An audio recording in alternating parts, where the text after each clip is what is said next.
غزوہ بدر میں لڑائی ہو رہی ہے، کچھ دیر جنگ رکی، وقفہ ہوا۔ میرے آقا صلی اللہ تعالیٰ علیہ وآلہ وسلم نے صحابہ کی صفیں تیار فرمائے۔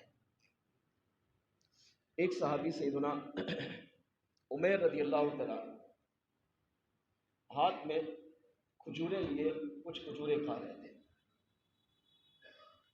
اور سرکار علیہ الصلوۃ والسلام صفوں کو ترتیب فرما رہے تھے اور جہاد کے موضوع پر سرکار خطاب فرما رہے تھے، صحابہ کو جوش دلا رہے تھے۔ دوران بیان میرے آقا صلی اللہ علیہ وسلم نے فرمایا، صحابہ جنت کی طرف دوڑو، جنت کے فضائل بیان کیے کہ جنت اتنا عالیشان محل ہے، اللہ کا ایک پاکیزہ گھر ہے جو اللہ نے صرف بنایا ہی اپنے بندوں کے لیے۔ جنت میں تکلیف نہیں، پریشانی نہیں، مصیبت نہیں، غم نہیں، جنت میں سکون ہی سکون ہے۔ جنت کے فضائل، ایک نعمت جنت کی مسلمان لے گا تو دنیا کی 100 سالہ زندگی بھی، بلکہ 1000 سالہ زندگی بھی اگر اس کی مصیبتوں میں گزری ہوگی نا، تو ایک نعمت کو دیکھ کر وہ ساری مصیبتیں بھول جائے گا۔ وہ ایسے کہے گا، وہ کہے گا دنیا میں کبھی مصیبت میرے قریب سے بھی نہیں گزری، سوچ بھی نہیں سکتے آپ۔ میرے آقا علیہ السلام نے جنت کے فضائل بیان کیے۔ اب صحابہ کا دیکھیں ایمان اور نبی کی ذات پر بھروسہ کیسا تھا۔ آپ نے فرمایا، صحابہ جنت کی طرف دوڑو، وہ جنت جس کی چوڑائی زمین و آسمان کے برابر ہے۔ یہ زمین اور یہ آسمان 500 سال کا فاصلہ، تو جنت کے ایک درجے سے دوسرے درجے تک کا فاصلہ 500 سال کا ہے۔ آقا علیہ السلام نے فرمایا، اس جنت کی طرف دوڑو۔ بات کہاں ہو رہی ہے؟ میدان جہاد میں، سامنے کفار ہے، لڑائی ہو رہی ہے، مگر آقا علیہ السلام بات کہاں کی کر رہے ہیں؟ جنت کی۔ کیوں کہ اگر لڑتے لڑتے میرا صحابی شہید ہوگا تو پھر وہ افسوس نہ کرے کہ آگے میرا کیا بنے گا، وہ آگے سمجھ لے وہ جنتی ہے۔ قبر میں جائے گا، قبر جنت کا باغ، قیامت کے دن اللہ کی بارگاہ میں جائے گا، اللہ بلا حساب میرے صدقے جنت عطا فرمائے۔ آقا علیہ السلام نے ارشاد فرمایا کہ اس جنت کی طرف دوڑو جس کی چوڑائی زمین و آسمان کے برابر ہے۔ تو سیدنا عمیر رضی اللہ تعالیٰ عنہ نے کھجور کھا رہے تھے، ہاتھ میں کچھ کھجوریں ہاتھ میں تھی، کچھ منہ میں تھی۔ عرض کیا، یا رسول اللہ صلی اللہ علیہ وسلم، کیا جنت کی چوڑائی آسمان و زمین کے برابر ہے؟ میرے آقا علیہ السلام نے فرمایا، عمیر ہاں۔ ان کی زبان سے نکلا واہ واہ، سمجھے سبحان اللہ، ان کی زبان سے نکلا واہ واہ، جنت کی چوڑائی زمین و آسمان کے برابر۔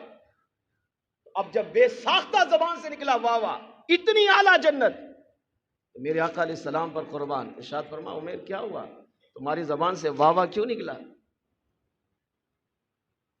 عرض کیا، یا رسول اللہ صلی اللہ علیہ وسلم، میں چاہتا ہوں جس جنت کی چوڑائی آپ بیان کر رہے ہیں، جس کے فضائل آپ بیان کر رہے ہیں، اور اس کی چوڑائی زمین و آسمان کے برابر ہے، تو میں چاہتا ہوں کہ میں بھی اس جنت میں چلا جاؤں۔ صحابہ قطعی جنتی تھے، ہر صحابی جنت میں جائے گا، مگر صحابہ کا ایمان نبی کی ذات پہ بھروسہ۔ آقا واہ واہ اس لیے زبان سے نکلا کہ میرے اندر جنت کا شوق پیدا ہو گیا ہے۔ جس جنت کی شان آپ بیان کر رہے ہیں، آپ کا غلام عمیر چاہتا ہے میں بھی اس جنت میں داخل ہوں۔ تو میرے آقا علیہ السلام نے فرمایا، صحابہ جس نے پھر دنیا میں جنتی کو دیکھنا ہو، میرے عمیر کو دیکھو۔ ابھی شہید نہیں ہوئے، سب میں کھڑے ہیں، ہاتھ میں تلوار نہیں، ہاتھ میں چھڑی ہے، کھجور کھا رہے ہیں، اور جنت کی شان سن کر جنت کی محبت پیدا ہوئی۔ فوراً حضور کی بارگاہ میں عرض کیا، میں چاہتا ہوں میں بھی جنت میں چلا جاؤں۔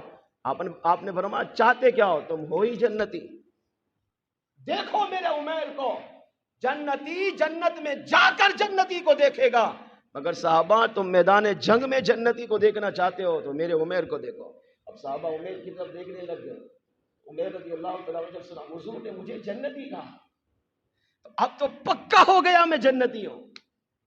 نبی کی ذات پر یہ ہوتا ہے کامل ایمان، کامل بھروسہ، کامل یقین۔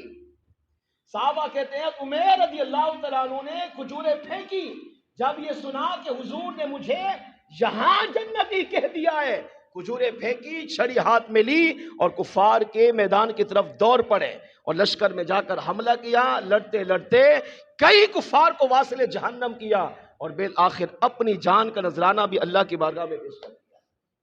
تو میرے آقا علیہ الصلوۃ والسلام غزوہ بدر ختم ہوئی، اللہ نے ان کو فتح دی، 70 کافر واصل جہنم ہوئے، 70 قیدی بنے، 14 صحابہ شہید ہوئے. بعد میں جب میرے آقا نے جنگ کا معائنہ کیا اور حضرت عمیر رضی اللہ تعالیٰ عنہ کی داعش صحابہ حضور کے سامنے لائے تو میرے آقا علیہ السلام نے ارشاد فرمایا، صحابہ میرے عمیر کو دیکھو. میں نے عمیر کے سامنے جنت کا تذکرہ کیا، عمیر نے دیکھا جنت کھلی ہوئی ہے. یہاں سے میرا عمیر آیا اور لڑتے لڑتے اپنی جان کا نذرانہ پیش کر کے جنت میں ہی داخل ہو گیا. میرا عمیر وہ ہے جس نے اللہ کی راہ میں جنت کے شوق میں جان کا نذرانہ پیش کیا ہے. یہ تھا صحابہ کا حضور کے فرمان پر کامل ایمان کہ میرے آقا نے مجھے جنتی کہا. میرے آقا علیہ السلام نے فرما دیا عمیر تو جنتی ہے، تو لڑتے لڑتے شہید نہ بھی ہو تب بھی جنتی ہے. عمیر رضی اللہ تعالیٰ عنہ نے اب یہ سوچا کہ اب مجھے زندگی نہیں، جب حضور نے جنتی کہہ دیا ہے تو اب میں جنتی ہونے کا حق ادا کروں گا.